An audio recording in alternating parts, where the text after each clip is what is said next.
प्रेषितांची कृत्ये या पुस्तकातून घेतलेले वाचन.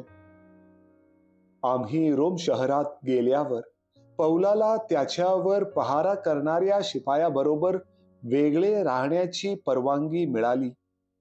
3 दिवसानंतर पौलाने यहुद्यांची जी मुख्य माणसे होती त्यांना एकत्र बोलावले.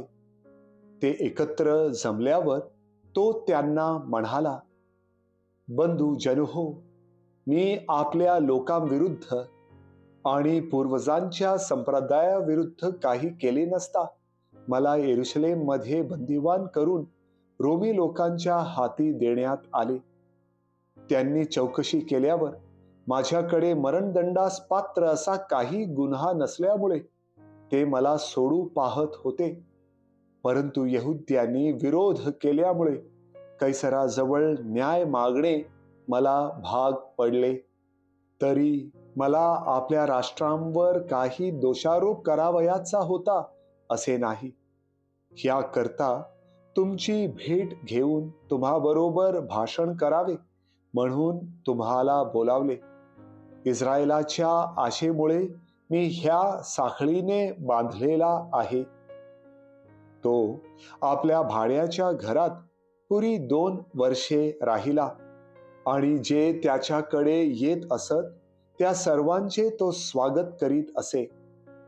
कोणापासून अडथळा न होता तो पूर्ण धैर्याने देवाच्या राज्याची घोषणा करीत असे आणि प्रभू येशू ख्रिस्ताविषयीच्या गोष्टी शिकवित असे. प्रभूचा शब्द. देवाला धन्यवाद.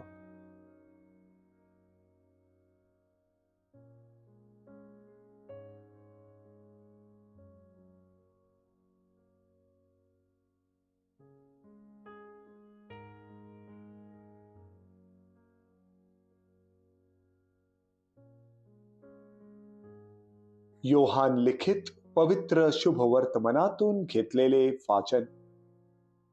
पेत्र वळला आणि ज्या शिष्यावर येशूची प्रीती होती आणि जो भोजनाच्या वेळेस त्याच्या उराशी टेकला असता मागे लवून, प्रभू, तुला धरून देणारा तो कोण आहे असे म्हणाला होता. त्याला त्याने मागे चालताना पाहिले. त्याला पाहून पेत्र येशूला म्हणाला, प्रभू, ह्याचे काय? येशूने त्याला म्हटले, मी येईपर्यंत त्याने राहावे अशी माझी इच्छा असली तर तुला त्याचे काय? तू माझ्या मागे ये.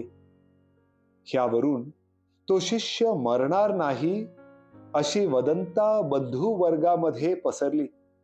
तरी तो मरणार नाही असे येशूने त्याला म्हटले नव्हते, तर मी येईपर्यंत त्याने राहावे अशी माझी इच्छा असली तर तुला त्याचे काय असे म्हटले होते. जो ह्या गोष्टींविषयी साक्ष देतो आणि ज्याने ह्या गोष्टी लिहिल्या तोच हा शिष्य आहे आणि त्याची साक्ष खरी आहे हे आम्हाला माहीत आहे. येशूने केलेली दुसरीही पुष्कळ कृत्ये आहेत. ती सर्व एक एक लिहिली तर लिहिलेली पुस्तके ह्या जगात मावणार नाहीत असे मला वाटते. प्रभूचे शुभवर्तमान. हे प्रभू येशू ख्रिस्ता, तुझी स्तुती असो.